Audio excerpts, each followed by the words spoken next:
সবাইকে আমন্ত্রণ আন্তর্জাতিক সংবাদে। শুরুতেই জানিয়ে দেব হাতে থাকা সংবাদ শিরোনাম। বৈষম্য বিরোধী ছাত্র আন্দোলনের নতুন 4 উপকমিটি গঠন।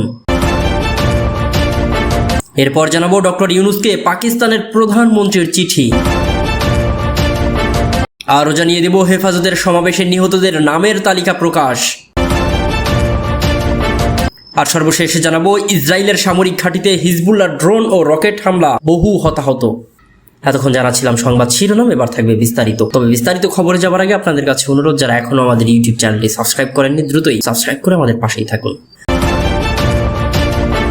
বৈষম্য বিরোধী ছাত্র আন্দোলনে নতুন 4 উপকমিটি গঠন হয়েছে। বৈষম্য বিরোধী ছাত্র আন্দোলনের প্ল্যাটফর্মকে পুনর্গঠন করার লক্ষ্যে 4টি উপকমিটি ঘোষণা করা হয়েছে। শৃঙ্খলা রক্ষা এবং ভুয়া সমন্বয়ক বিভ্রান্তি দূর করতে কাজ করবে এই কমিটি। এছাড়া বহাল থাকবে বর্তমান কমিটিগুলো।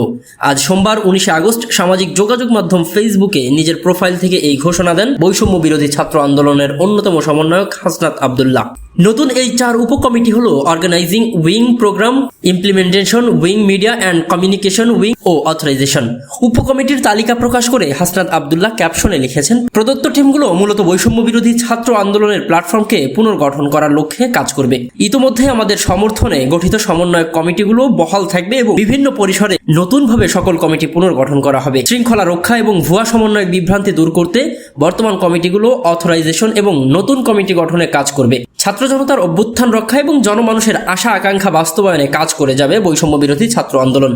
অর্গানাইজেশন উইং এর সদস্যরা হচ্ছেন আবু বাকের মজুমদার, আব্দুল হান্নান মাসুদ, রিফাত রশিদ, শাহিনা আলম, শ্যামলী সুলতানা জেদনি, নাইম আবেদিন, সঞ্জনা আফিফা আদিতি, থান তালাত মাহমুদ রাফি। এদিকে প্রোগ্রাম ইমপ্লিমেন্টেশন উইং এর সদস্যরা হচ্ছেন হাসনাত আব্দুল্লাহ, সার্জিস আলম, আব্দুল কাদের, আরিফ সোহেল, আকরাম হোসেন রাজ, হামজা মাহবুব, নূর নবী, শুভ আহমেদ, শাহিনুর সুমি, মুবাশির আলম, মোহাম্মদ রাসেল, উমামা ফাতেমা, অনিকা তাসনিন, রৌনক জাহান, মেহেদি হাসান, তাকি উদ্দিন আহমেদ, হাসিব আল ইসলাম এবং মাহিন সরকার। এবং মিডিয়া অ্যান্ড কমিউনিকেশন উইং এর সদস্যরা হচ্ছেন রিজওয়ানা রিফাত, আব্দুল্লাহ সালেহিন অয়ন, তাহমিদ আর মুদাসসির চৌধুরী। এবং অথরাইজেশনের সদস্যরা হচ্ছেন সার্জিস আলম এবং আবু বাকের মজুমদার। এদিকে ডক্টর ইউনূসকে পাকিস্তানের প্রধানমন্ত্রীর চিঠি।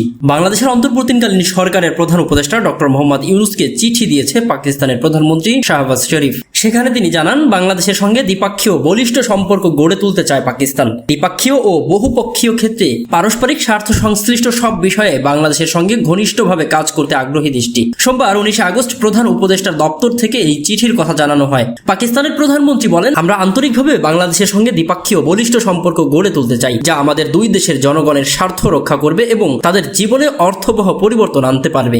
তিনি বলেন, আগামী দিনগুলোতে বাংলাদেশের অন্তর্বর্তী সরকারের প্রধান উপদেষ্টা ডক্টর মোহাম্মদ ইউনূসের সঙ্গে দ্বিপাক্ষীয় ও বহুপাক্ষীয় উভয় ক্ষেত্রে পারস্পরিক স্বার্থ সংশ্লিষ্ট সব বিষয়ে ঘনিষ্ঠভাবে কাজ করতে চান তিনি। চিঠিতে শাহবাজ শরীফ উল্লেখ করেন, ভাতৃপ্রতিম মুসলিম দেশ ও দক্ষিণ এশীয় অংশীদার হিসেবে বাংলাদেশের সঙ্গে সম্পর্ককে পাকিস্তান অত্যন্ত গুরুত্বপূর্ণ মনে করে। পাকিস্তানের প্রধানমন্ত্রী আরও বলেন, আঞ্চলিক সহযোগিতা বৃদ্ধির উপায়গুলো আমাদের সক্রিয়ভাবে খুঁজে বের করা দরকার বলেও আমি বিশ্বাস করি। এটি দক্ষিণ এশিয়ার জনগণের আর্থ সামাজিক উন্নয়নের জন্য গুরুত্বপূর্ণ। এদিকে হেফাজতের সমাবেশে নিহতদের নামের তালিকা প্রকাশ। 2013 সালে রাজধানীর মতিঝিলের শাপলা চত্বরে হেফাজত ইসলামের সমাবেশকে কেন্দ্র করে 5 এবং 6 মে ঢাকা এবং ঢাকার বাইরে বিভিন্ন এলাকায় নিরাপত্তা বাহিনীর হাতে বিচার বহির্ভূতভাবে নিহত ব্যক্তিদের একটি তালিকা প্রকাশ করেছে মানবাধিকার সংগঠন অধিকার।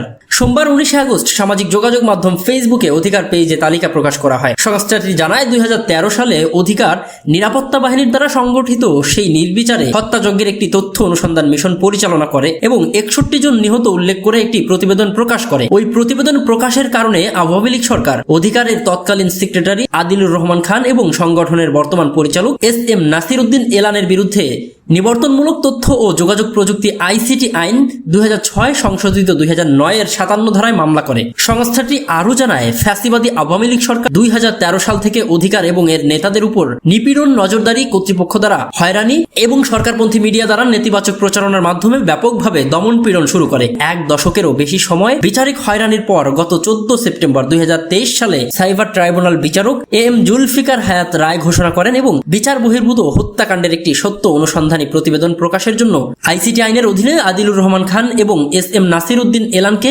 10,000 টাকা জরিমানা সহ 2 বছরের কারাদণ্ড দেন। কেরানীগঞ্জে অবস্থিত ঢাকা কেন্দ্রীয় কারাগারে 31 দিন বন্দী থাকার পর সুপ্রিম কোর্টের হাইকোর্ট বিভাগের বিচারপতি মোহাম্মদ এমদাদুল হক আজাদ তাদের উভয়ের জরিমানা মঞ্জুর করলে গত 15 অক্টোবর 2023 দুজনেই কারাগার থেকে মুক্তিও পান। এদিকে অধিকার অন্তর্বর্তী সরকারকে অবিলম্বে সুপ্রিম কোর্টের একজন বিচারকের নেতৃত্বে একটি স্বাধীন তদন্ত কমিশন গঠন করে 5 ও 6 মে 2013 সালে সেই সংগঠিত বিচার বহির্ভূত হত্যাকাণ্ডের নিরপেক্ষ তদন্তের মাধ্যমে দোষীদের বিচারের আওতায় আনার আহ্বান জানায় অধিকার।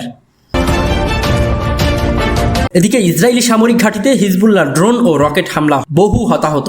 দখলদার ইসরায়েলের ইয়ারা এবং সেন্ট জিনের সামরিক ঘাঁটিতে সমন্বিত বিমান হামলা শুরু করেছে হিজবুল্লাহ। এক ঝাঁক একমুখী ড্রোনের মাধ্যমে পরিচালিত এই আক্রমণটি ইসরায়েলি সেনা সমাবেশ পয়েন্টগুলোকে লক্ষ্য করে চালানো হয়, যাতে বেশ কিছু হতাহতের ঘটনা ঘটেছে। লেবাননের সশস্ত্র গোষ্ঠীটি সোমবার এক বিবৃতিতে সব তথ্য জানায়। হিজবুল্লাহর বিবৃতিতে ইয়ারাকে ইসরায়েলি বাহিনীর 300তম টেরিটোরিয়াল ব্রিগেডের সদর দপ্তর এবং সেন্ট জিনকে ইসরায়েলি সেনাবাহিনীর উত্তর কমান্ডের লজিস্টিক ঘাঁটি হিসেবে বর্ণনা করা হয়েছে। গোষ্ঠীটি জানিয়েছে লেবাননের দক্ষিণাঞ্চলীয় শহর টায়ারের কাছে কাদমাস এলাকায় চালানো ইসরায়েলি হামলার প্রতিশোধ হিসেবে এই হামলা চালানো হয়েছে। ড্রোন হামলার পাশাপাশি ইসরায়েলি সেনাবাহিনীর জারিত ব্যারাক এবং আশেপাশের সমাবেশ পয়েন্ট রকেট এবং আর্টিলারি হামলাও চালিয়েছে হিজবুল্লাহ। এতে জারিত ব্যারাকের কিছু অংশ ধসে গেছে এবং আগুনে পুড়ে গেছে। হিজবুল্লাহ জানিয়েছে এই অভিযানগুলো গাজা উপত্যকায় নিরীহ ফিলিস্তিনি জনগণের সমর্থনে এবং তাদের প্রতিরোধের সঙ্গে একাত্মতা প্রকাশ করার জন্য পরিচালিত হচ্ছে।